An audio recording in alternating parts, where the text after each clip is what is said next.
अस्सलाम वालेकुम। आज हम स्टार्ट करेंगे एक्सरसाइज 1.3 का सवाल नंबर 8। सवाल नंबर 8 में उन्होंने कहा है कि तैयब की सालाना आमदनी है 9,60,000। उस पर उसको रियायत भी दी गई है, छूट दी गई है 1,30,000। फिर उस पर आपने टैक्स फाइन करना है 0.75% के लिहाज से। आपने क्या करना है, टैक्स बताना है, टैक्स मालूम करना है। ठीक है, जो तैयब की आमदनी है वो कितनी है, 9,60,000 रुपये। वो इस तरह भी तो कह सकते थे कि जो इसकी आमदनी है इस पे टैक्स मालूम करें, लेकिन इन्होंने थोड़ा सा सवाल को एक्स्ट्रा कर दिया है, थोड़ा सा घुमा फिरा दिया। इसमें कहा है इन्होंने कि ये इस पे छूट है। ठीक है ना, ये सवाल है एनुअल इनकम, जिसका मतलब उर्दू में होता है सालाना आमदनी, जिनकी उर्दू वाली बुक है। तैयब का मतलब तैयब होता है 9,60,000, दोनों पे एक ही होगा। एक्सेम्प्टेड का मतलब होता है छूट, जिस पे टैक्स नहीं है। छूट का क्या मतलब होता है, जिस पे हुकूमत ने टैक्स नहीं रखा है, रैयत की है इस पे। ये रकम है और हुकूमत ने इस पे उसको रैयत की है, इस पे टैक्स इसने नहीं देना, इस पे टैक्स माफ़ है। इस रकम पे क्या है, 1,30,000 पे टैक्स माफ़ है, इस पे टैक्स नहीं होगा। ठीक है, और टैक्स आपने मालूम करना है 0.75% के लिहाज से। क्या मालूम करना है, 0.75% के लिहाज से। तैयब की एक साल की आमदन कितनी है, 9,60,000 रुपये है। उसमें हुकूमत ने उसे 1,30,000 रुपये टैक्स माफ़ किया है, और बाद में जो रकम बची है उस पर आपने क्या मालूम करना है, टैक्स, वो भी 0.75% के लिहाज से। जिनकी बुक्स इंग्लिश में है या उर्दू में है, नीचे जो अमल किया जाता है वो उर्दू में करें जो इंग्लिश में करें, इसके नंबर नहीं कटते, आपके पूरे नंबर मिलते हैं। ठीक है, अब यहाँ पे है ना एनुअल इनकम। आप लोगों ने इस तरह सवाल खोल कर एनुअल इनकम उर्दू में से क्या कहते हैं, सालाना आमदनी। में उर्दू में भी लिख रही हूँ। ठीक है, जिन बच्चों की उर्दू में बुक है ना, उन्होंने ये लिखना है, जिनकी इंग्लिश में बुक है उन्होंने इस तरह लिखना है। एनुअल इनकम यानी सालाना आमदनी किसकी, तैयब की कितनी है, ये वाली।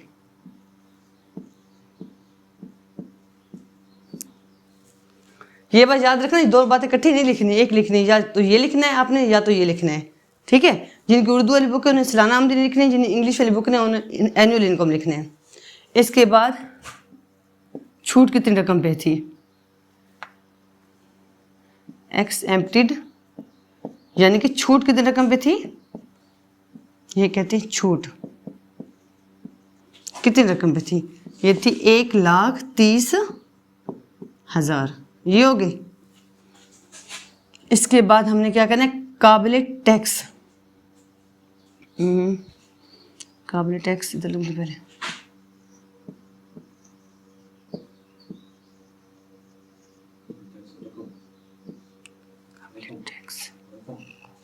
काबिल टैक्स रकम, काबिल टैक्स रकम।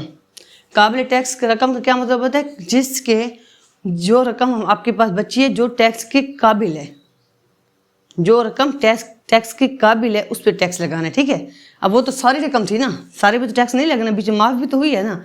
काबिल टैक्स का क्या मतलब होता है, जिस पे टैक्स लगा है उसे काबिल टैक्स कहा जाता है।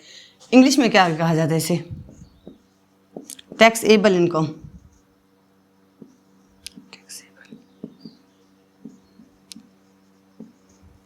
टैक्सेबल इनकम, यहाँ इनकम का मतलब तो आमदनी होता है, यहाँ आ जाएगा आमदनी। काबिल टैक्स आमदनी या टैक्सेबल इनकम वो कौन सी थी हमारी, इसमें से रकम माइनस कर लेंगे तो फिर हमारे पास टैक्स वाली रकम आ जाएगी।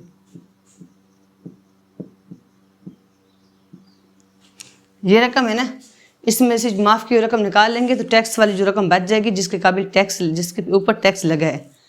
मैं इधर फॉर्मूला बना रही हूँ।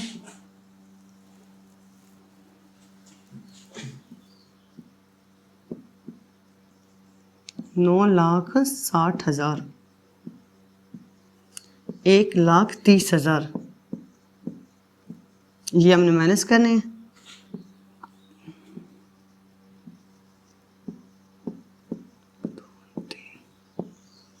यहाँ पे देखें, 9 में से 1 गया 8 बचते हैं, 6 में से 3 गया 3, और 0 के 0 सारे नीचे 4 उतरे हैं। ये हमारे काबिल टैक्स आमदनी क्या आ जाएगी यहाँ पे,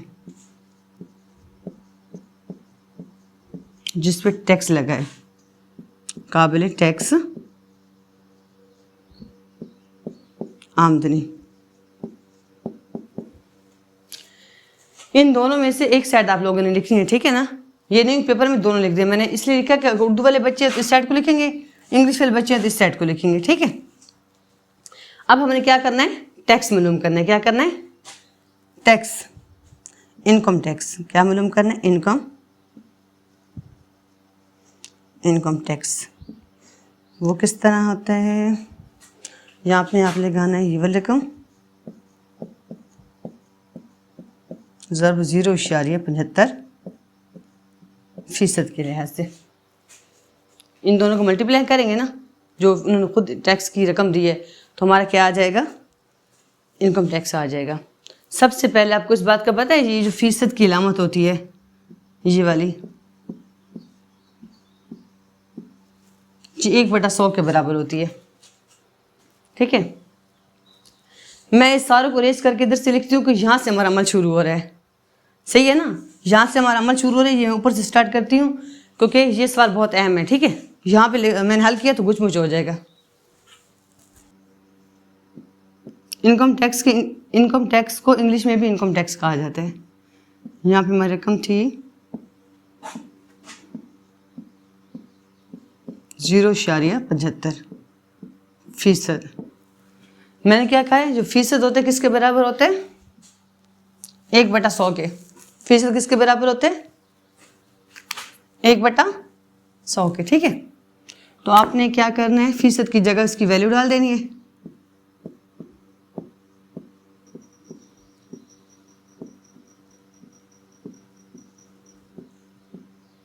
ये देखें, इस फीसद की जगह मैंने क्या लगाया, 1/100, सही है ना। अब आप देखें,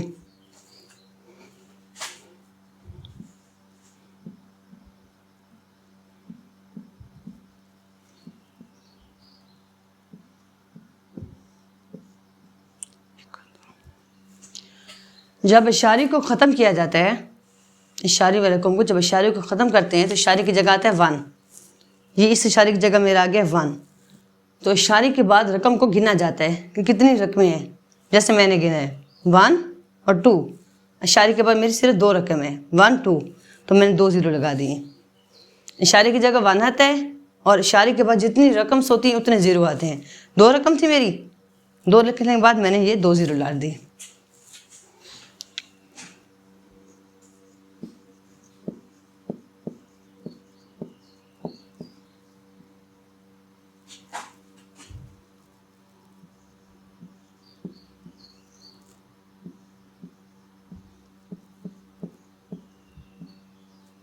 अब ये 100 कहाँ से आया, इस इशारे की वजह से आया। ये देखें, ये निशान नज़र आ रहा है, ये 100 मेरा इशारे की वजह से आया है और ये वाला 100 मैंने यहाँ पे फिर नीचे उतार दिया है, ठीक है। कुछ समझ आइए। अब 200 आप इनको आपस में, मैं इन दोनों को मल्टीप्लाई कर दूंगी आपस में।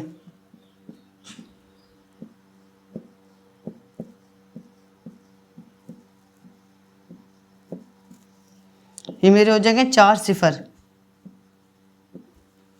कितने 0 हो जाएंगे, 1 2 3 4, ज़रब दी 4 0 हो गए। और ये वाले 4 0 इस 4 0 के साथ कट जाएंगे। 1 2 3 4, 1 2 3 4, मेरे पास क्या चीज़ बच गई, ये रकम बच गई मेरे पास। अब इन दोनों को मल्टीप्लाई कर देंगे और मेरा आंसर आ जाएगा, ठीक है। इसको मल्टीप्लाई मैं इधर ही कर देती हूँ, ऐसे करके।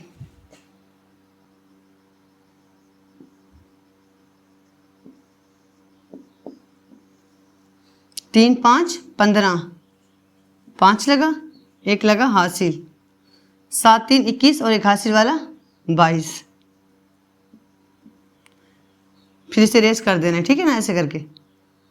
8 5 40, 40 का 0 लगेगा, 4 लगेगी हासिल। 8 और 7 को ज़रब दो तो क्या होता है, 56।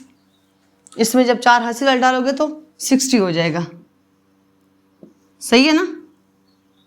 5 का 5 नीचे उतरा, 2 का 2 उतरा, 2 का 2 6 का 6, तो ये आप लोगों का आंसर है।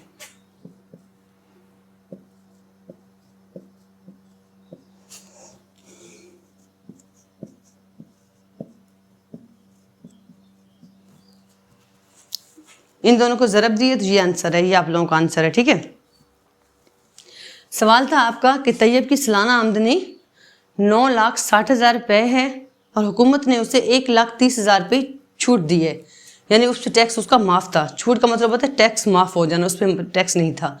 फिर उनका जो रकम बची है ना, उस पर टैक्स आप फाइन करें 0.75% के लिहाज से। तो सबसे पहले मैंने जो छूट थी वो तैयब की आमदनी से माइनस कर ली है, तो तैयब की आमदनी जो इस पर टैक्स लगा वो मेरे पास रकम आ गई है। माइनस करने के बाद ये चीज़ आई है, इसको मैंने फिर ज़रब दिए 0.75 के साथ। तो सबसे पहले फीसद के लिए मैंने 100 लगाया, फिर इशारे की जगह मैंने 100 लगाया, दोनों को ज़रब दिए, फिर 4 0 हैं, 4 0 0 के साथ कट गए, ये रकम है, इन दोनों को ज़रब दी तो मेरी ये आंसर आ गया। इस साल बहुत इंपॉर्टेंट है, ये पेपर में लाजमी इनकम टैक्स वाला सवाल आता है। इस तरह के सवाल लाजमी पेपर में आते हैं, इसलिए मैंने इंग्लिश में भी किया, उर्दू में किया, ताकि किसी बच्चे को मुश्किल ना हो। इस लेक्चर को पूरा देखा करें, अगर जो सवाल नहीं आता आपको पूरा देखा करें वीडियो को, तभी आपको समझ आएगी। अल्लाह हाफिज़।